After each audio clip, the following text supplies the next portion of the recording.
Come with me now on another adventure. No need to worry, I'll be your mentor. Before we get going on this wonderful trip, gotta stop at the roost and you better leave a tip. Say hello to my friends at the bar. When you come to this place, they know who you are. Pouring some shots, meet a new friend. Just when you thought that this was...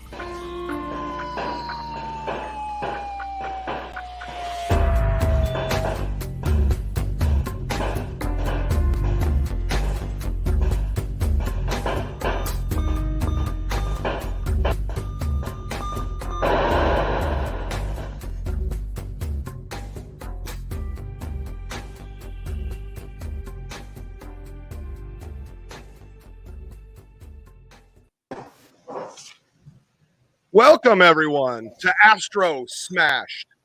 I'll just get this down right. We're already off the rails. Oh, boy. Well, it's a good place to start. I mean, you can only go up from there, right? It's teal day. If you like teal, you're going to love this stuff. Available absolutely nowhere. I got to get you my dress and stuff so I can get some swag, so I can represent DJ C on my streams and stuff. I need that hat, Chuck. Oh, hey, we got someone else. Yeah, we will hook you up. Hey, What's up, Pete? Cheers. Had to come for the big debut. Yes. Well, welcome, everyone. Welcome. We got Nick. Running. We got Nick. We got Jeff. We got Papa Pete. I am DJ C. Welcome to my first stream. Hello, Lance, Nikki, and whatever. Got about 6 or 7 people in here. There's only been about 2, 3 people. Well, including me and Go Game Go, that means there's like at least 2 other people in here. Well, there you go. That's a good start. It's better than 0, is what I always say. Hey. So just let everyone know, this is going to be my new Monday thing. I figured I'd start up something talking about a lot of old, not just Amico, but like old Intellivision collecting games, your memories. I even have a thing about Easter eggs because there's a few games I remember like doing certain things with back in the day, like auto racing, Donkey Kong. So I'm going to get into all that stuff, but let's see. Oh, hey, I think about that. What's going on, Justin? All right, getting some people in here now. Yeah, well, I'm sure they'll all slip in eventually here. Yeah, I was doing this as we a just soft kicked launch, off, so let us put up this right here, which is my first topic. What was the now a couple of you I know did not grow up with Intellivision, but you can always say your very first one you ever experienced now. But I know Pete does. First games. They still both have first games. Exactly. You're always going to have something first. So Nick, what was your first ever game you ever saw or played on Intellivision? I don't know. Never played it yet. Oh my God, blasphemy. I think it might have been like Time Pilot on ColecoVision, though.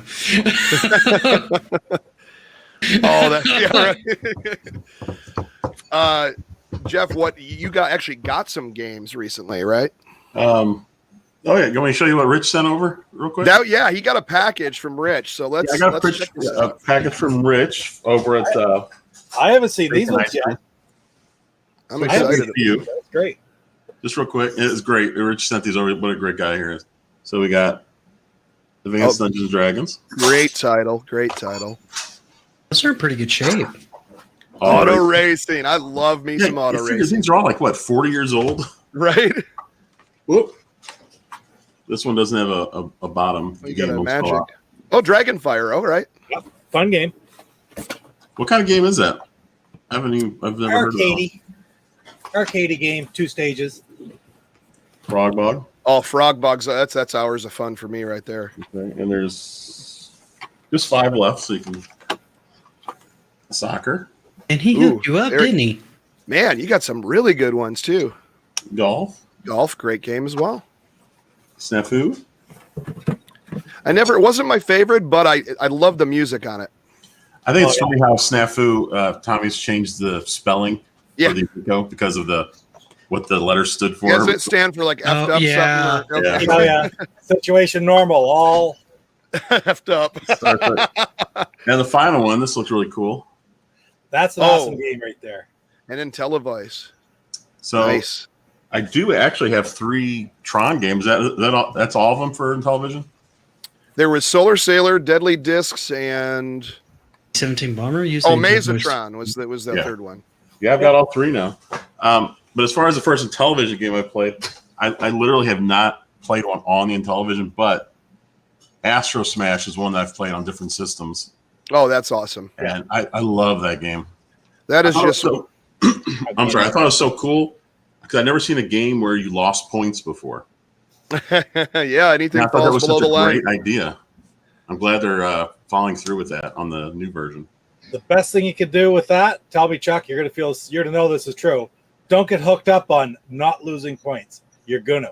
Oh yeah, especially when some of them are gonna go by, and if you try to get them all, or the more you try to get them when you shouldn't be, the quicker you're gonna die, right?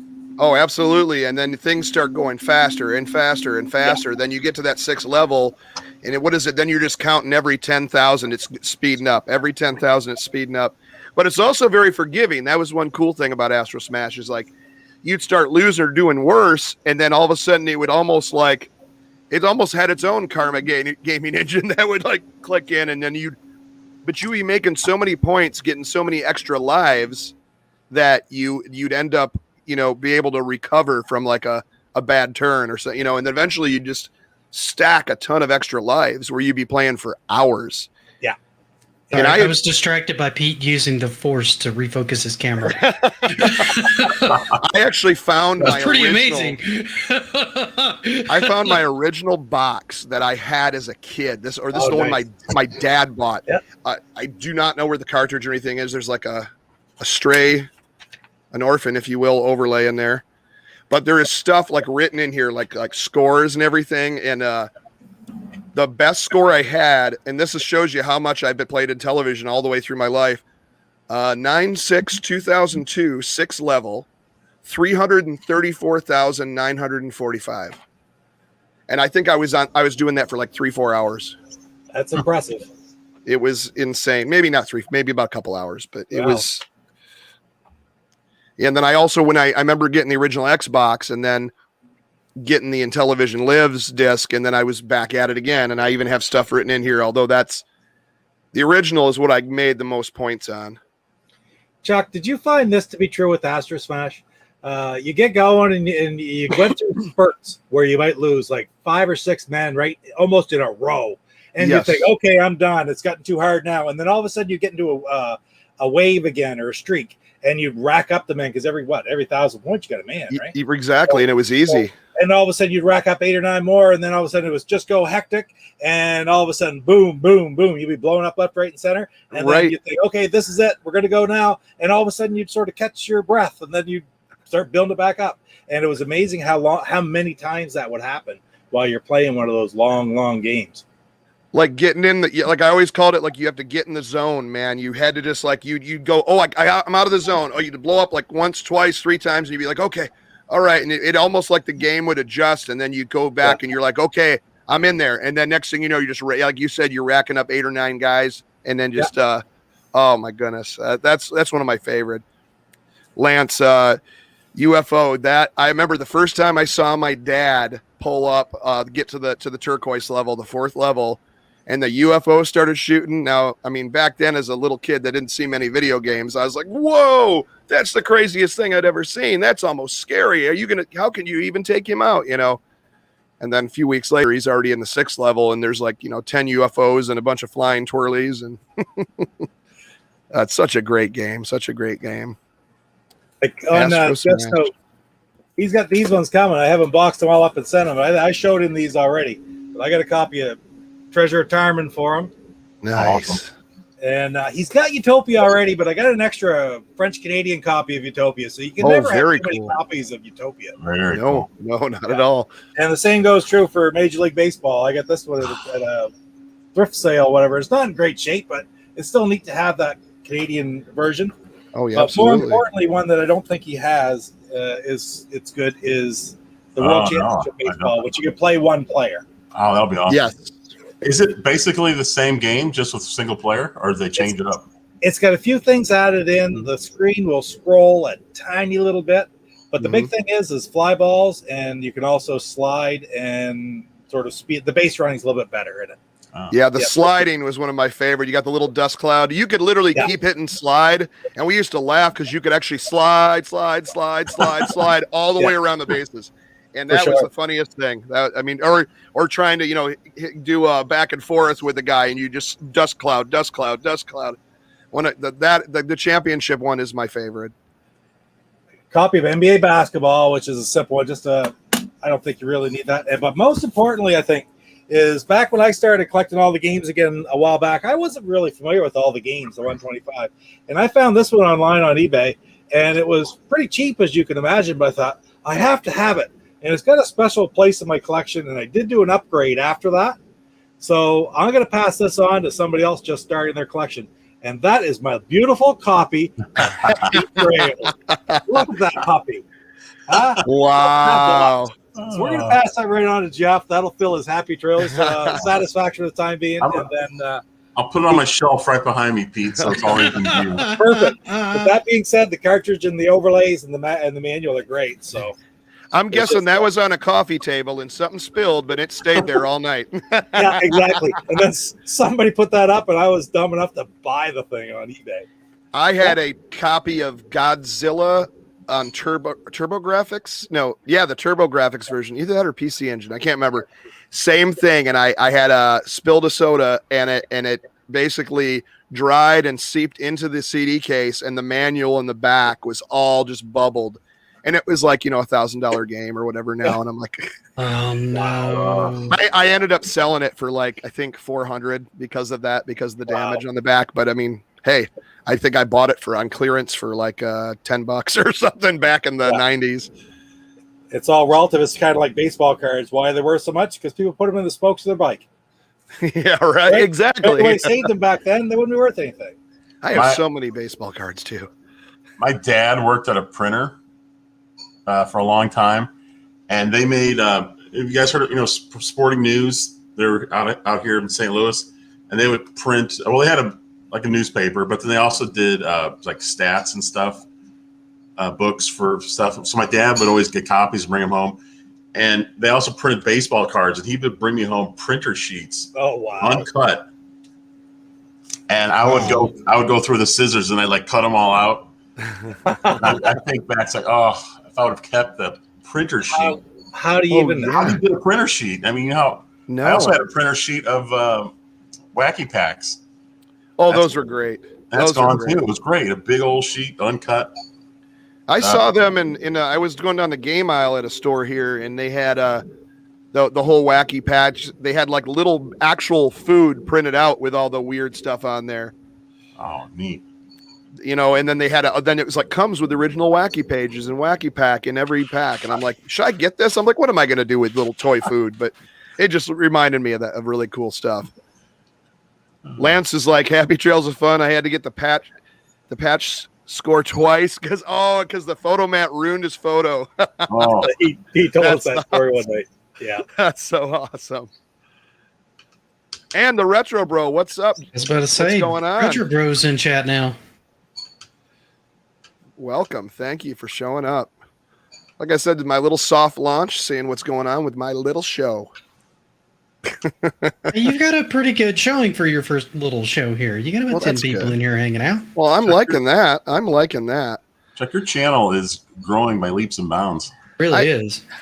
I'm enjoying it. I tell you what, because my whole thing is like I don't have like a main job anymore. Not saying that YouTube obviously is not a job. I'm doing my arcade stuff. I still record my music here and there too, but I'm doing a lot of my arcade building and refurbishing. And ever since COVID hit, that's when I quit my job of almost 15 years. And so I'm able to actually do YouTube now and really enjoy it, and I have the time for it, and I'm having a blast. I'm meeting all you guys, and it's just been phenomenal. And for anyone, especially haven't seen Chuck's channel, check out his shill video that he did a week or so ago. That's one of the best videos I've seen. It is hilarious. Yeah, many appearances. Everybody's videos, man. I've been going back into the office, and it's been harder and harder to keep up on content. I do need to watch more too, to be honest. I have to get on there and kind of go through everyone's because I see stuff when it comes up when I'm on, but then I miss a lot of stuff too. somebody's got to stream, I think, about 5 nights a week now out of 7. It makes it hard to take the time right. to work on other videos. You know what I'm saying? But that's a good thing. That's always great to hang out and talk. And I love it. I love it. Share the old stories. Eh? Yeah. And is there merch available yet? There's always merch. Is it available? Nowhere. I don't know. We'll find out. Lance has a question there. Yeah, right there. Favorite battle game, Armor, Sea, or Space? Oh, wow. That's kind of I'm going to say Armor Battle because that's the most memory I've had. How about you guys? I think it's just Pete. Oh, that's right. I was about to say. Pete, I'm glad you showed up. We got a couple Intellivision virgins over here. There you go. It's pretty clear to me, to tell you the truth. This isn't close. Number one, far and away, one of my top 10, I'll safely say, is Space Battle. Fantastic game. Still put it on to this day. You can sit down in 5 minutes and play a game, turn it off, and maybe not go out and play it again for a month. It's great. It's just fun. Of course, it used to be Battlestar Galactica. Now there's that Battlestar Galactica homebrew. Yes, there is. Then next would be Sea Battle, because I just thought that was a very, very well-made game. But the only trouble with Sea Battle, it was 1 player only, 2 player only, and you couldn't play single player. And it's very hard back in the day to find a person to play with necessarily, unless you had I didn't have a sibling or something like same age that wanted to play. My brother-in-law and stuff would play games now and again, but he was, working and just not the same. And nowadays, if you played it a lot, it's hard to find somebody just to pick it up and play because it's fairly complicated. But that being said, it's a fantastic game. Armor Battle, on the other hand, is kind of the same deal, 2-player game, but it really isn't very exciting overall. You can pick it up and play 2 or 3 screens, but I challenge you, I think maybe 3 times in my life I played 50 tanks. And one of those times was with my kid here about a year and a half ago when I did the 125 episode of it. And it's okay, but it's not nearly as good as either one of those games, especially Space Battle. Yeah, that's I think the only reason. Now, I love Space Battle too, so that was a hard one. Sea Battle really never got into too much, but yeah, I think once Space Spartans hit, I was blown away by Space Spartans, so I kind of left like Space Battle, and I just love the whole interacting with the computer. Yeah. You get hit, you could repair the shield, repair this. That voice of that computer voice was so cool. I remember going over, and then we're kids back then, and setting up on the couch in the basement, and my sister, when she moved into her new house, had this. Had it all set up there, and then it was space. She had so many Intellivision games, like stuff I'd never seen, and I'm like, let's play this one. And then me and all the kids kind of set up a space station, and we kind of used the Space Spartans as like the spaceship. And then we built it was really stupid, but so much fun. Like we made like the whole couch was our spaceship, and then the battle computer was. No, it wasn't. And our battle computer was the Intellivision, and we'd always be, how are the shields? How are the hyperdrive? We'd be like, hyperdrive on, hyperdrive off, Such a great game. Space Spartans is a great one to pick up. Yeah, absolutely. So I'll ask you this then, okay? Did you notice, if you think about it, knowing Space Spartans and Space Battle so well, you notice that Space Battle, when you play it, you're moving your, what is it called, reticle?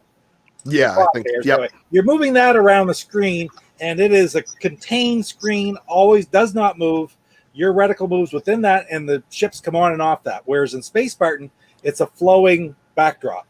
Okay? Right. Yeah, so you just have that cross on there, and then it kind of, and then the shooting.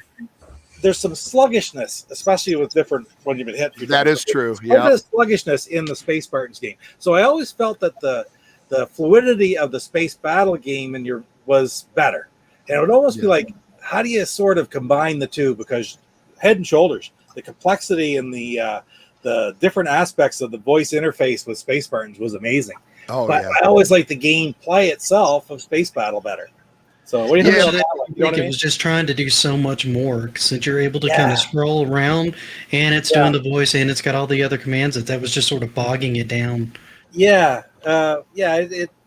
you didn't react like in Space Battle. You move with your control. Oh yeah, that's a great game. Like there's inertia. There's inertia with everything you do. So yeah, flowing. Like, you go to turn, I got to turn, but you'll slide into that shot. I love Lance pulls up a good point though. All this stuff like hello commander, computer reporting, and then 47 aliens or 0 aliens. More like 106 aliens. Right. And you then a Starbase 1 under attack, and then then all of a sudden everything's getting hit. Your computer's down, your shields are down, everything's going to heck, and it's much fun. They're both fantastic games. Electric Company Math or Word Fun. Math Fun was probably the first Intellivision game with music. I had Math Fun. I never owned, well, I own it now, but I never had Word Fun growing up. Yeah. But yeah, Math Fun, I just remember the gorillas and the sounds and the weird dance they do, like they were doing the shuffle or something. Those two. Oh yeah. Oh wow. But I'm gonna have to go with Math Fun just because of Psy. Yeah, his right. endearing love of Math Fun. Math Fun.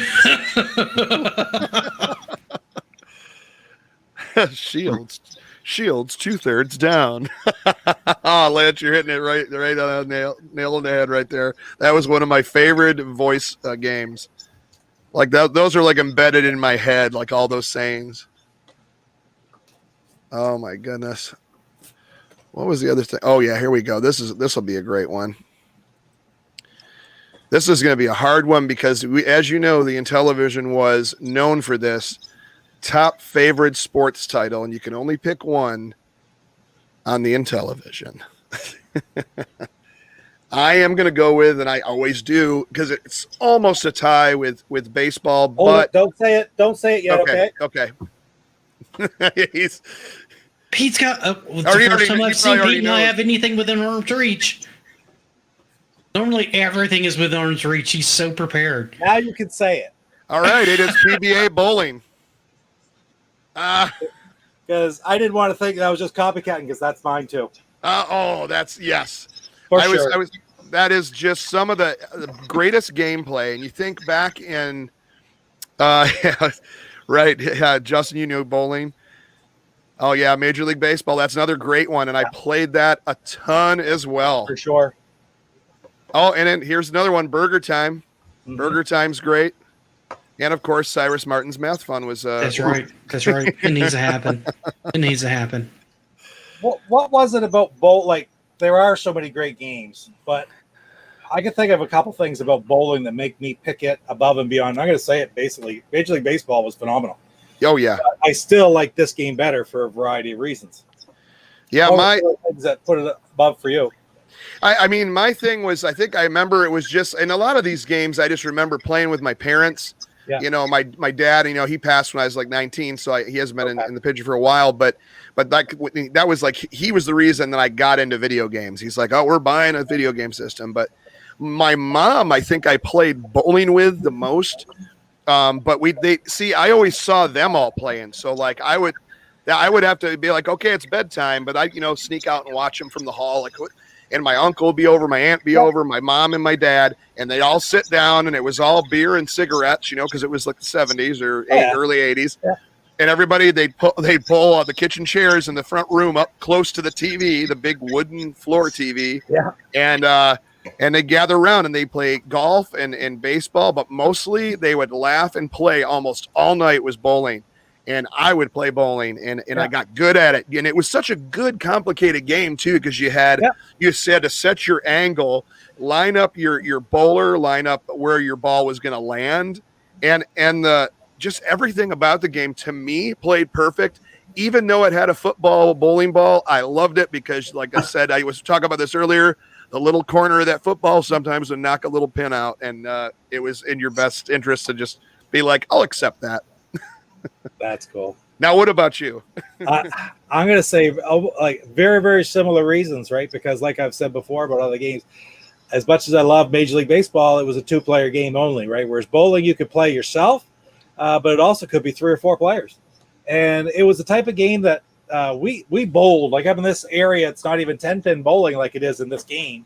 It's called candlepin. It's only up in New England and in the Maritime provinces with 3 balls, smaller balls, and straight. Everybody in the family bowled. So you get this out on a Friday night, let's say people around, and there'd be 5 or 6 people taking turns playing. So there were so many great memories of things like that. It was a game that appealed to so many different members of my family as opposed to the regular baseball stuff. Even my sister, for example, she played this all the time. I can still remember because everybody have different hooks and stuff they try to do every time, and she always tried to throw the ball straight down the middle. It was just the way she did it, right? But everybody wanted to play this game, so it was a lot of fun for the whole family. So it's always been my favorite sports game, even though somebody else mentioned like Lance has got hockey in there. That's another great one. Love it, but that was yeah. special. Yeah, see, for me too. Like I have so many memories from that, and then getting older. I go out when I moved out to California for about 6.5, 7 years. I was out there, and all my band friends and music friends, like come over, like, what's this, old school looking bowling game? I'm like, oh, it's fun. Let me show you. And then next thing you know, we're playing it for hours every other night, and then I come back to Michigan, and at the house I grew up in, I moved in there because my mom had moved out, and I kind of had that house, and me and a bunch of friends moved in there. And then we went out in my garage there. I had a huge projector screen, and I've always said this a million times on my channel too, but I had this, I hooked up an Intellivision to the projector screen, and we had it running through a VCR, had surround sound and everything. And we had bowling tournaments in the garage. And I just remember everybody just had their own way to hit, some people do straight balls, some people do curve. My buddy Justin was left-handed, and he'd set up a left hand and come from the top of the screen down and make that curve. And he was beating our butt all like he would win so much on that.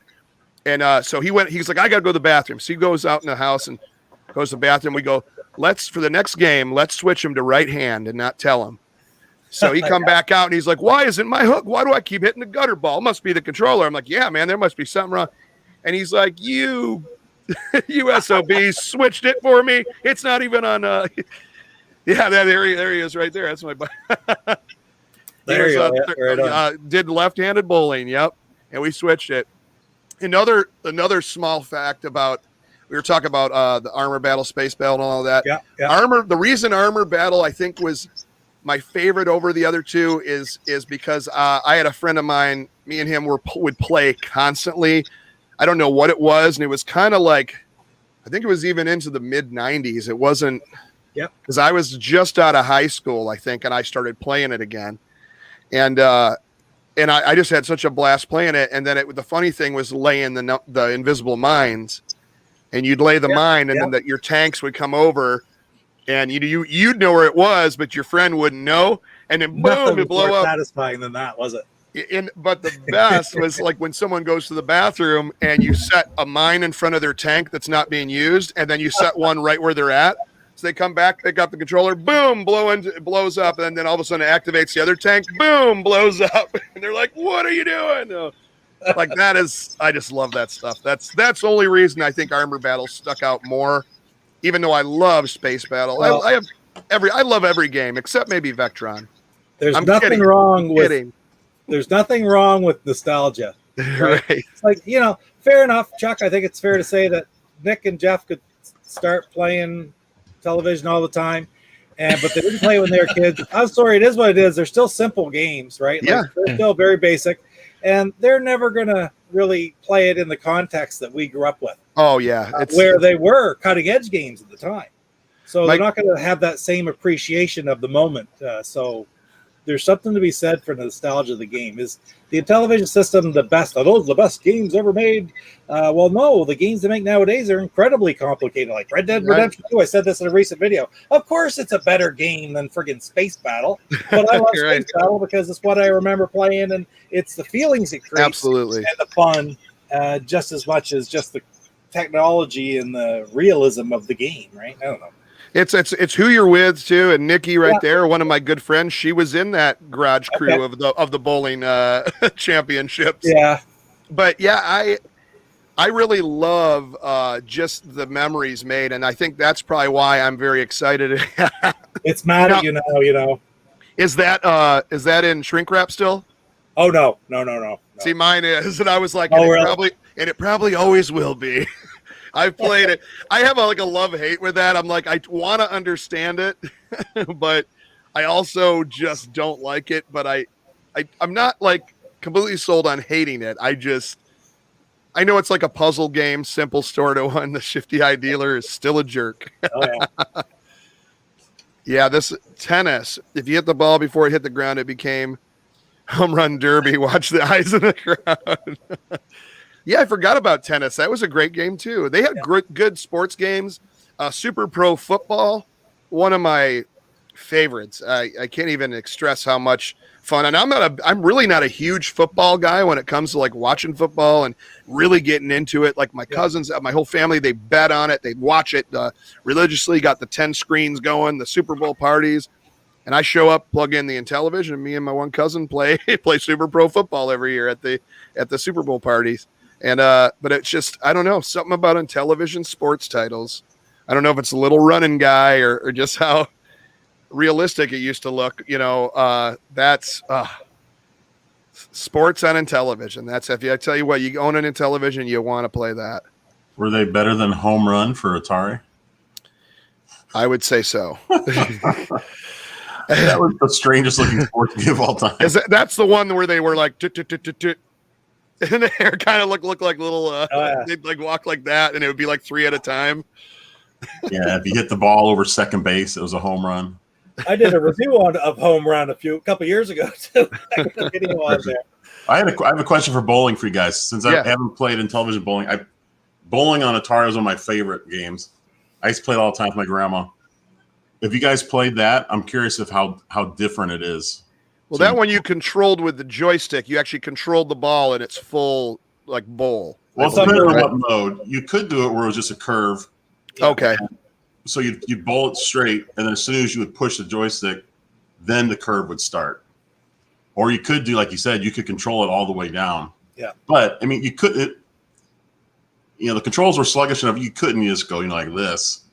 It was just very subtle movements. Like once the ball got into the pins, you could kind of do like a little subtle move, like up or down, and just try to pick off just a few more pins. I remember playing it. My cousins, I think, had it, and I played it, until, I got Intellivision. But the Intellivision, to me, is more, I mean, the graphics might be like we were saying, 4-bit or something, but it was like, I really loved the fact, this is great, George Plimpton, once you compare, you'll know. It just something about just how it played. It seemed more realistic. You actually set your angle, you lined everything up. Once that ball hit the lane, there was no messing around it. You had to, it was where it's going to land. And, and the cool thing, even at the beginning, if you remember, you had to pick your slickness for the lane, like the lane oil. And that would do a lot because you could do your slickness way up, and your ball, you try to throw a curve and your ball would slide like that. And to me, that was just some of the best stuff there. What's funny is what you're describing reminds me of the Brunswick bowling game that I had on like PC in like the thousands. And it's basically the same game, just with a higher resolution graphics. You'd have your power level you'd have to set your curve, there'd be the lane oil situation, all that stuff. I played that game. That was probably one of the only sports games I've ever really bothered to play because I've never been a sports game fan. I just found it funny the Intellivision had that in like 79, 1980. I think bowling was one of the test ones, wasn't it? Wasn't it 79 for bowling, or was that just baseball? Baseball. I'm not sure when bowling came out right off. I haven't looked at it yet. No. I can find out quickly enough. I'll tell you that. Too far out of my reach. And we don't do research on this channel, so no, I'm just kidding. 7980, the original Yeah, that's true. Yep. I remember that was actually my dad must have got it on. I could have been wrong, but I'm pretty sure he got it for like $200 because I don't think it was $3. But he brought it home and said, "Don't touch this. This is a new gaming system, and it cost me $200." Which back then was a lot. And it goes, "You only turn this on when I am home." July 31st, 2021 will be the 40th anniversary of PBA bowling. Oh. So we really should have a contest planned on that day, Chuck. Yes. Oh, I am down. You and I. And Jeff and Nick, too. Get practicing. Yeah. Yeah, why not, right? if we want to stream it, we could. If everyone's got, I'm trying to think. I'd be I'd pretty, have to find something I could actually play the Intellivision bowling it'd be on. tricky. Original I tried Xbox. emulating some of those games, and some of them work, but some of them, since they've got that overlay and there's so many options, it's just a nightmare to Yeah. control. You really need the controller. It Pete, is. what was Brother that Mike. Brother Mike in the house. What's that, Jeff? Oh, what was the date for bowling? July 31st. There was a 21st overall game created for the Intellivision Wow. in 1981. So what did the games cost back then? Because I for some reason I always think the Atari games cost $30. But I'm not sure if that's right or not. But I do what did believe that most of them Television cost 40. Does that sound right to you, Chuck? Because I can remember Yeah. Atari were 30 and Television were 40. I had a couple. Hold on, I got a couple with price tags still on them. Hold on. Well, the thing is a lot of those games went on sale. When I did some research on game prices, they averaged around 40, around that era for like ColecoVision or Atari or even Intellivision. But they're usually you'd find them on sale for like $30, $20, something like that. It's funny how I remembered the exact one that had the price tags on it. So Pitfall by Activision for Intellivision was originally, and this is not a clearance. Wow, I don't know where this store was. Lionel, Can't see it. I can't read that at all. $27.99 for that. Okay, so right around 30 after About a tax. $30 then, okay. thing, and I'm guessing that's USD because I don't remember. This is definitely not my original, so I don't know where this came from. The store is called Lionel, like Lionel Trains, maybe like a hobby shop or gaming shop. Or I can't remember that store. It's been ages since I've seen one, but Well, Pitfall didn't come out till 82. Quite a bit of competition by then. I think the prices had started to go so down. that would have went down, yeah. Because I Yeah. remember things probably being like in the 40s, you know. Yeah, that sounds a little bit more right. Originally, you go into the store, and it was the Rainbow Box Atari and the regular Mattel and Television games. And and I agree with Cyrus. Just said there. I'm pretty sure games were like 50. That's where I am too. It was small town store, small town electronics store, TV store, et cetera, et cetera. Had one big cabinet with all the Atari and the Television games in it, and they were pricey. You know, they were expensive. That's a lot of money in 1980.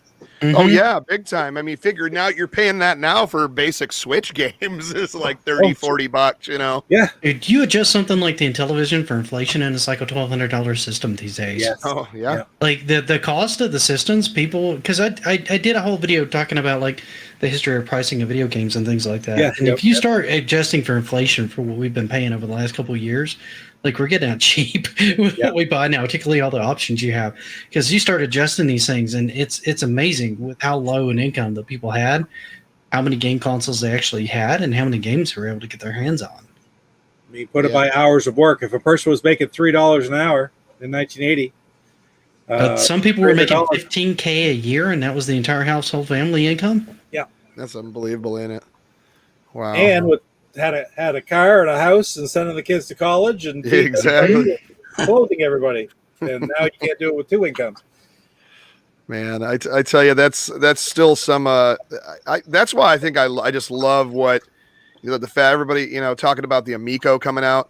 That's why I'm excited about it. It's just doing more stuff like this to, you know, make more memories like this.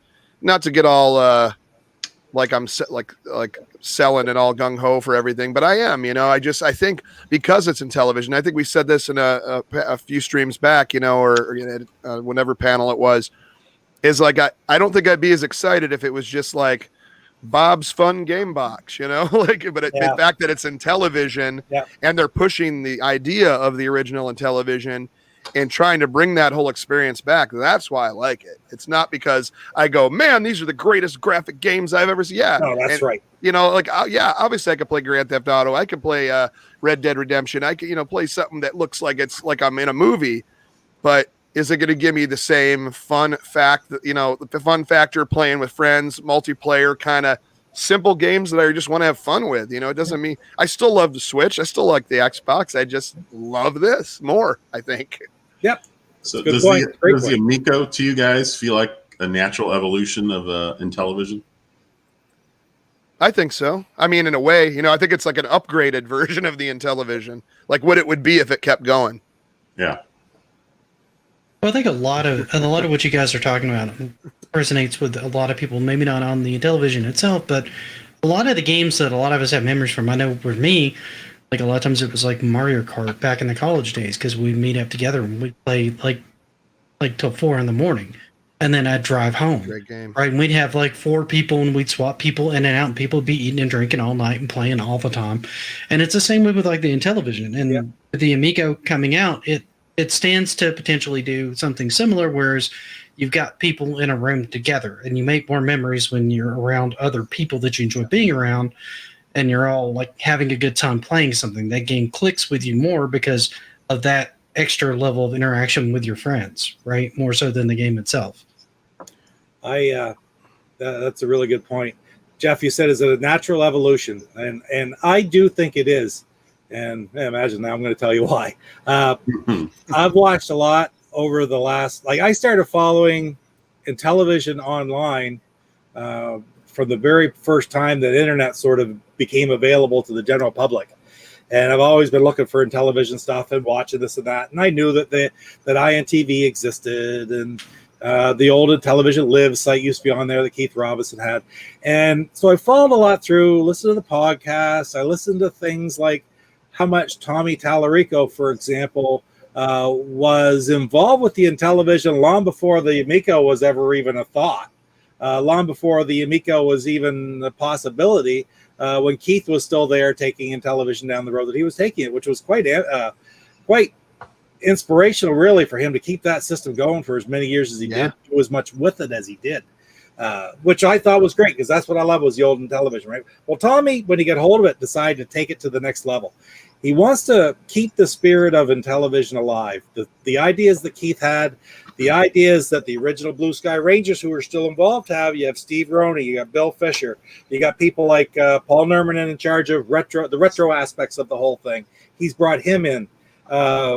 These guys are directly linked, and Tommy quite directly linked as well, to the original Intellivision. So what Tommy's big brainstorm has been, what he's brought the most to it, is realizes that there's only so much you can do with that old original system. I'm sorry, it's not going to be a big, massive hit system with just the original games.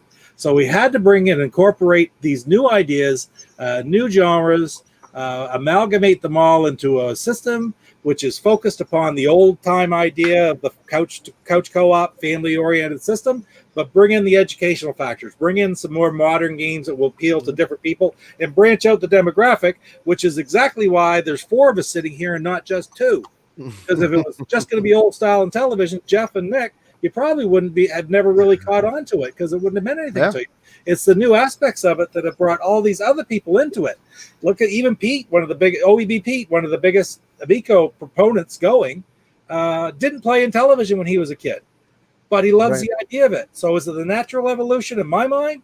Yes, it is. And Tommy's taken exactly where he needs to even allow the old style Intellivision, the original Intellivision stuff, to blossom by incorporating it in with these newer ideas and general family features. And I think it's fantastic. And I'm still holding off on the fact that Chuck will be able to play our Amico, and you and I hopefully someday will be able to have a bowling match against each other and stream it on the Amico. Not network or whatever, but like I say, peer-to-peer. I'm still hanging my hat that we'll be able to... Oops, sorry.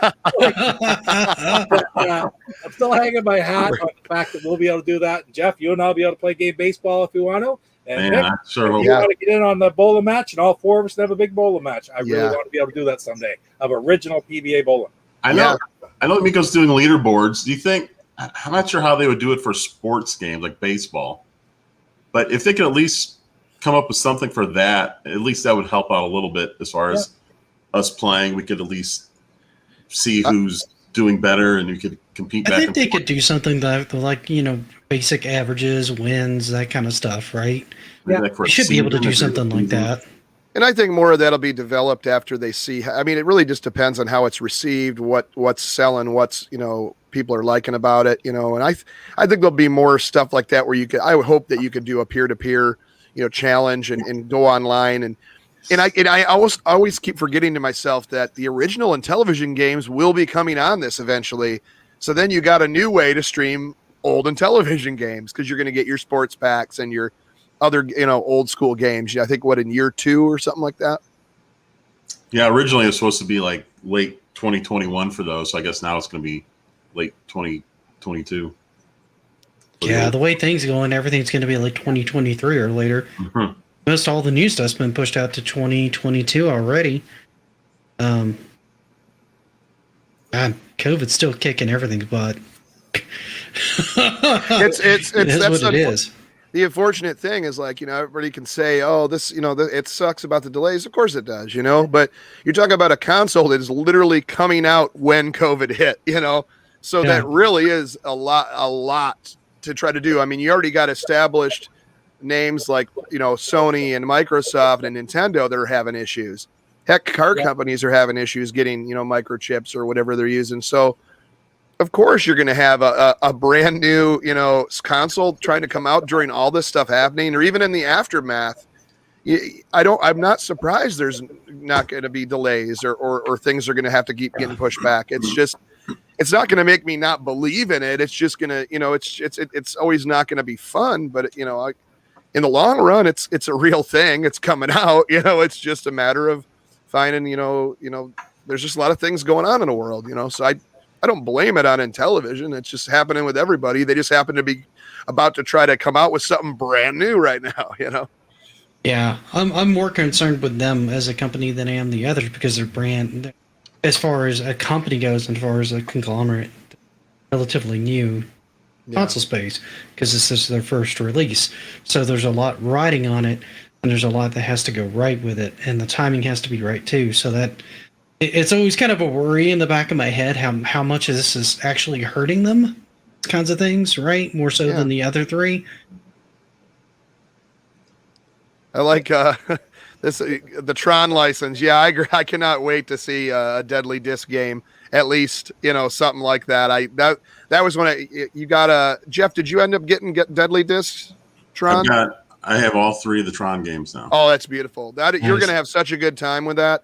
And if it's been a while since I played it, that I believe you can use two controllers at the same time. Or am I thinking of Night Stalker? No, you're right. Can you do that with Tron Deadly Disc too? Oh yeah. I used to always play it on one because what you can do is you run with one and you could shoot with the other. Because the shooting is on the control pad, the number pad. You can get away with holding just the one controller, but if you do it right, you can use 2 and it's real fun. But yeah, Deadly Disc, one of my favorite. Just for everybody doesn't realize, like, it's designed to be played with one, but there's a system issue. There's a wiring issue with the controller that if you go to try to hit one of the, because the firing for Night Stalker and Tron is the directional on the keypad. 8 directions for Tron, 4 directions for Night Stalker. And if you're pressing down on the directional disc at the same time you press the keypad to fire your disc, it won't fire. So you talk that the way around it is to use 2 different ones. But I did in 1982 when we were playing that, Chuck, we didn't know that. No. We just sort of adapted. So like now I don't know. It's involuntary. I'm going when I want to shoot, my thumb comes off the disc for a second and I shoot, and I don't even notice it. If I tried to play with 2 now, I'd be totally lost. Yeah, I'm still a one controller, but after seeing that, I've tried it and I'm like, I could get used to it. But for so many years I did the one that I just knew to stop, shoot, start running, stop, shoot, start running. And it wasn't something you thought about, was it? You just it became just a habit, But yeah, I always, Night Stalker, such a great game. I mean, getting through all those robots, they just keep getting faster and faster. And then eventually, was it the invisible robot that would actually shoot the bunker and make it and destroy it? And then you're like, now I don't have any place to even hide. And that's such a great game. Such a great game. I asked Tommy a while ago when he was on our show. I said, "Do you have any games that use 2 controllers?" And I'm pretty sure he said they did have at least one game that was going to be available where you could use 2 controllers. And because I remember on Nintendo 64, Robotron, it was a twin stick shooter, and you could literally plug in 2 controllers and just use one to move and one to shoot. And it worked out pretty well. God, I love Robotron. Be a great. How about that reimagined? Oh, Make it all like make it look like Minecraft or something with all them robots and people walking around, so you're kind of like in the old school game, but you're almost like pseudo 2.5 3D. And the way it's going, why not? Yeah. Really, you think about that. If you have the Amico controller, you have the moving with the pad, you hold it sideways, firing with the screen. You can do that on an Amico controller, no problem. A Robotron. Yeah. That'd be great. What was the other one? And developers can do it since it comes with 2 controllers. They know everyone's going to at least have 2. This is true too. They could do it 2 separate on the disc. Yeah. Yeah, when they were first coming out for the idea, or before even Amico came out, I think, and this going kind of way back to what you're saying about the evolution. Would this be a natural evolution? I always thought if there was a new way to make that controller, instead of overlays, make it a digital screen where you just download the overlay. And then, so as soon as I saw that for Amico, I was like, brilliant. I was like, that's exactly how I would have saw that being the next evolution. Yeah. Speaking of controllers, Cyrus Martin's in here, and between his and Brett Weiss's videos when they actually played the system, I was so happy that they both mentioned that they liked the controller, because that's always been my biggest concern, because the controller is a thing you use every time you play a system, and if the controller is no good, then the system's going to suck. So, hold it vertical. Oh, that's the only way I'm gonna really hold it. Like I don't see turning it this way. I have to have it. I hold it basically like between a walkie-talkie and a current cell phone. Like that's just kind of how I always was like this. So I never see myself holding it vertically because I never had a controller that I can think of. Maybe the ColecoVision. Without looking, I don't have as many memories of that. We're going here. One thumb on the 5, one thumb on the disc, and that's how you play. Yeah. And your fingers wrapped around on the buttons. I've just spent I spent more years holding the controller horizontally than I have vertically. So it just doesn't fit in my brain to hold it vertically. Nope. Agreed. And that's what's so neat is this system is going to be flexible. Hold it however you want. Yeah. Yeah. So then you got your hardcore gamers and gamers that grew up from Nintendo on that are used to a sideways, D-pad and everything. They can hold it like that. You got your people that want it on the other side. I love the left and right player because that's never ever been done with a controller. So right. That was really cool. Beauty and the Beast. The closest you could do that would be pretty much the Wiimote. It would be the only other one that was slightly ambidextrous that way. Yeah. Yeah. This is a nunchuck hooked up. You could switch it around. Yeah. Yeah. This is a great thing. Yeah, I keep almost forgetting sometimes when we get into other games and the box art and the moon patrols and the missile commands. Beauty and the Beast is still coming for us, and I cannot wait to see what that's going to look like. I mean, basically, you're climbing a building. I had made a video a couple months ago about what I thought. I thought it would be really sweet if you had like a 2.5D building or like a downward look, and you could actually move to the side of other side of the building to escape something, and have that kind of aspect. And then I also looked at the cover art has almost looks like claymation characters or action figure on the Magic case on the front cover. I was like, what if they did it just like it was on the front of that cover? It would be really neat. But great game, very great game. The nonsense spread about the controller is ridiculous, not even worth responding to. Feels great, actually, but people will believe whatever they think is more fun, I guess. Yeah, that's what it is. I mean, that's the good thing about doing he said, eventually when everything opens back up, to get it in people's hands and show people playing it. I think that's the main thing people want to see is how does this actually work? Because they look at it and go, oh, there's no way you could play a game like in that. It's like, well, you're not thinking of the type of games that are designed around the controller, What's Pete grabbing? Intellivision lives. Yep, oh, I got my copy there too. As one of the few back in the day when I traded all my Xbox games, which was stupid. Now, but you always say that about everything, right? But that was one of the ones I never traded in. I don't think bowling's on that. No, it's on there on that one. It's under the sport. It's under sports, or was there a recreation one with the poker and everything? It might be with that mix. I was just looking at the list on the back. Because I played it on that. That was one of the when I didn't have an Intellivision working at the time, I had gotten that disc. Yeah. I had gotten that disc. The only thing about Intellivision Lives, and this is being really, really picky because it's just not we need to see games with the cup. Oh, that's a great thing too. The Cuphead design, like the old cartoon graphics. Yeah, I agree. But back with the Intellivision, I was always really picky whenever a collection would come out because I could tell if a sound was off or something. Like even in bowling, there's like a couple sounds that are off that I don't like, but it's doable. And then like a poker and blackjack and a couple where you'd enter the keys and you didn't hear the like the buzzer from original Intellivision was so iconic. And like the Xbox version would just go ding, ding, and it would be like, okay, well, that's not what I remember, you know. But something minuscule that no one else would think of except me, I'd be like, no, it's just not the same, you know. I want the original hardware. But let's see, what did I have up here? There's a ton of work involved in Cuphead style design games. I mean, that's almost like writing a cartoon to play. Yeah, it's almost really like a mini Dragon Slayer. Yeah. But I think that'd be great. I'd love to see something like Cuphead on Amico. I mean, they'd definitely be able to do it. I wanted to talk. I think that game would be doable in there. I don't think it would suffer from any kind of input problems at all. You don't need that many buttons to play it, even. So. No. I had a good time playing that on my Xbox. Cheats and Easter eggs. I mean, there's probably a few different ones you can remember. There's one I remember as a kid. Well, two. The first one was on the original Donkey Kong, where you had the green ape and the the weird setup, or at least that's what I always thought the color seemed like. It was more of a green than it was a brown. You know, that famous Coleco made Intellivision version of Donkey Kong. But when you would walk Mario, or he looked like a paper boy to me, because he'd be like, did it? And he just looked like a paper boy. I don't know.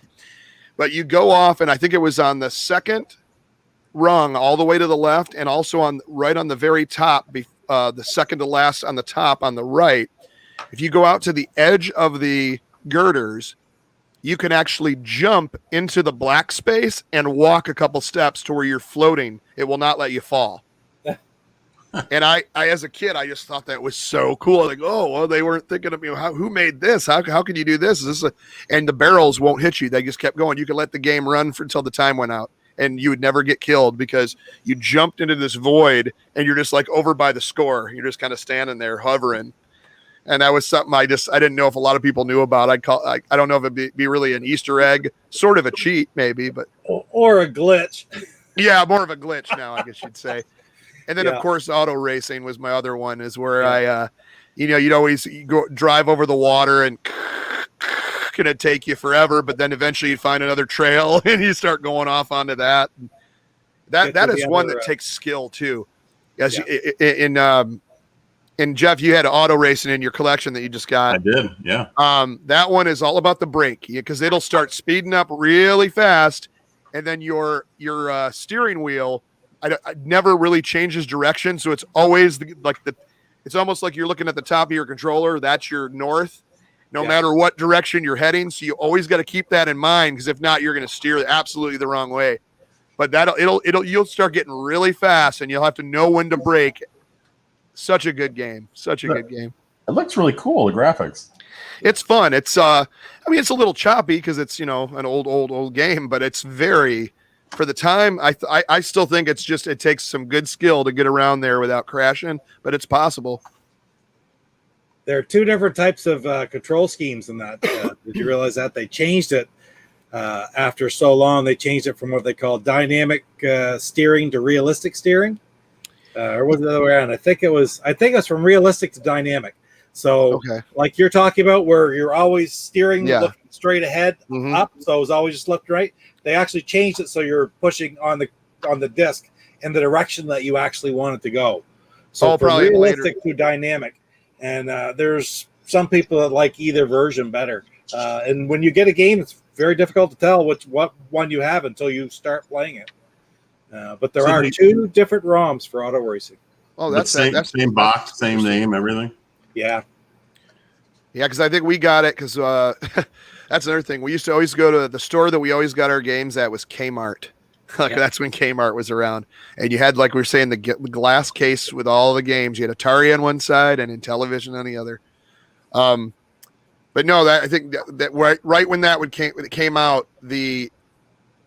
my dad went out and got out a race, and so I definitely had the first version, so it was definitely the harder one to control, I guess. But yeah, that's interesting. I didn't really know. I think I might have heard that, but I wasn't. Yeah, I never played the one that had like where it would change, because that would actually make it a lot easier. Yeah. Like the manual even has the courses. Yeah. It's interesting. It's got all the courses and everything in it. That's cool. That's really neat. And that's those courses are laid out on one big grid. And if you're skilled enough, like Chuck says, you could go off course in one, and go on racing on one of them. If you can get off through without running into any trees or anything, just trees and houses will affect you. You can go through water or stuff, but if you can make your way through, you can get over to one of the other courses. And it's very strange. And then as well, in the middle of all those courses is a big, long, straight stretch, which is like they called it the drag strip. The straight little skinny one. Yeah. I remember that. Challenge to get to the drag strip. Oh man, that's so many memories on that. God, I used to, because that's what I eventually ended up taking over. Eventually, my dad didn't lose interest, but maybe he just stopped playing it as much, and they started buying games for me. Yeah. And so I kind of it went from don't touch this is a new family system to what are we going to get the kid for his Intellivision, So I had basically took it over and just played the heck out of it every single day. Even poker and blackjack. That's how I probably learned anything to do with cards, was poker and blackjack and Intellivision. But that's some of my, God, that's just good memories. Do you remember any other Easter eggs or kind of glitches they had on any games? I'm trying to think of some. I know there was other ones. Those were the two that always stuck out, though. There's the ultimate one in AstroSmash, which was extremely hard to get. The meteor, right? When you hit reset, meteor. Is that? Yeah. So originally, they started developing that game as kind of like an Asteroids clone, and they got to the point where they knew they were going to get sued, so they jumped off kilter and changed it to AstroSmash instead. But they say it's extremely, extremely rare to get it, but you can actually get Meteor to still open up on the odd reset push. Yeah, but there was very little to this Meteor game. You can actually get the ROM. You can download the ROM and put it on. I think I have it on my Ultimate Flashback of Meteor, but there's really nothing there to play per se. Right. Yeah, I pulled it up on my Raspberry Pi. They had an emulation of it, and I was like, oh, AstroSmash was a way better way to go than that. Yes. It was like they were trying in this Meteor. Yeah, they were trying to do Asteroids or something like it, and it was like, no, it was better with AstroSmash. Now, one of the neatest Easter eggs, and this is a true Easter egg, was on the INTV version of Dig Dug. Do you know about this one? No, I don't. What it is I can't remember off the top of my head. You can find it on the Blue Sky Ranger site, but hidden on that cartridge was a game called Deadly Dogs.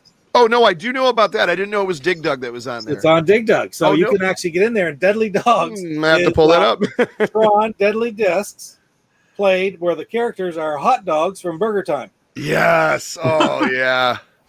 Deadly Dogs. Oh my! I remember seeing that a few years ago, and I was like, I just couldn't remember which cartridge it was on.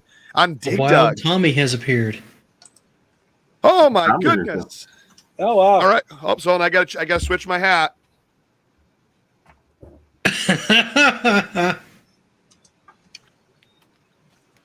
All right, boss. Required by contract that anytime Tommy pops in, the hat has to come on.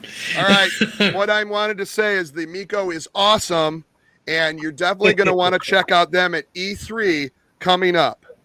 All right, June 14th. That should get me paid now. That's right. You shall. Oh my God. What's up, Tommy? That's awesome. Having a crazy busy day. We'll check out. Oh yeah.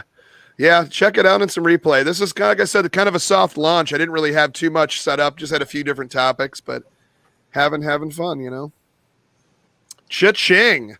You know it. That's how us shills do it. We read from a script, we drink the Kool-Aid, we wear the merchandise, and You know, You're getting better with the Kool-Aid. I hardly taste the drugs in it anymore. Yeah. You haven't had the yeah, right. Yeah, got all the talking points. Yeah, I know. That's why I do it. I want to earn the big bucks. You know, you got to get. Oh, I forgot. I have to. We're just over an hour. It's where I have to mention. Visit Intellivision.com. Get your Amico smart shirts now. That's Intellivision.com. All right. Now that we got our sponsors in.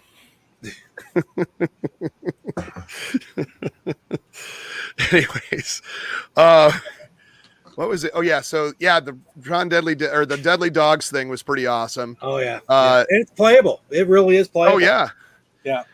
I'm doing the Intellivision arcade that I'm working on, and that was another thing I was going to bring up. Me about that. That seems like a really cool idea. I'm curious to see how that shapes up.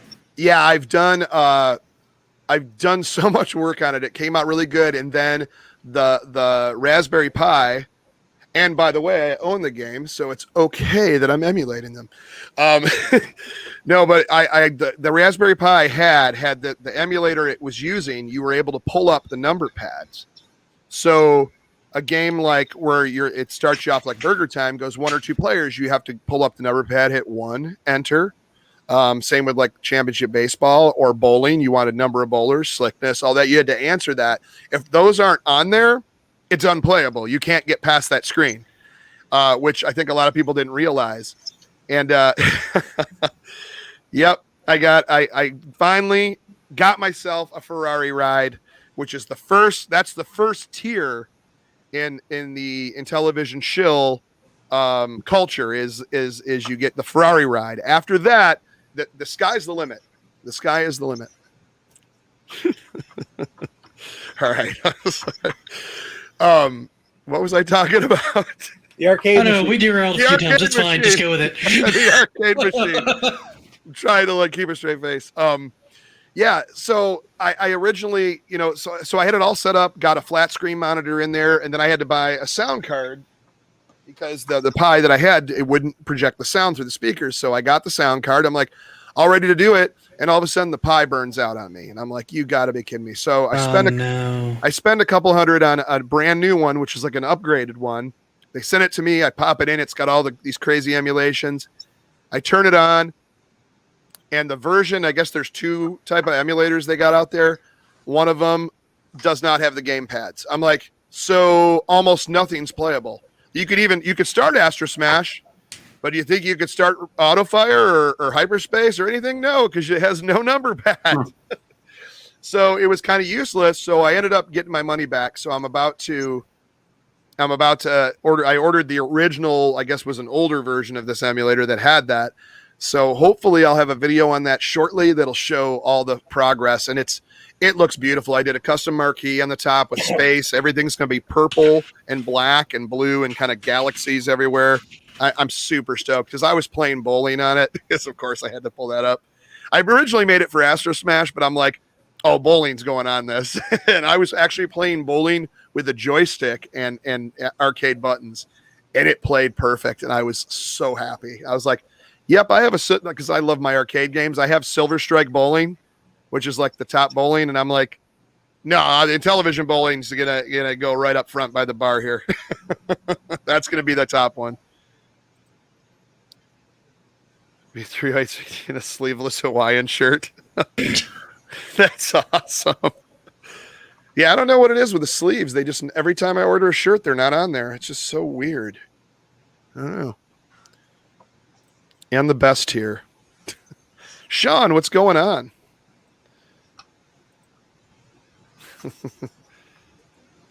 Seen a lot of people in here. What's a 308? I'm not familiar. Is that the type of engine? I'm not sure. I have no idea. I was like, I don't know. Well, anyways, guys, what are we over? Just an hour? I think we can wrap it up. Just about.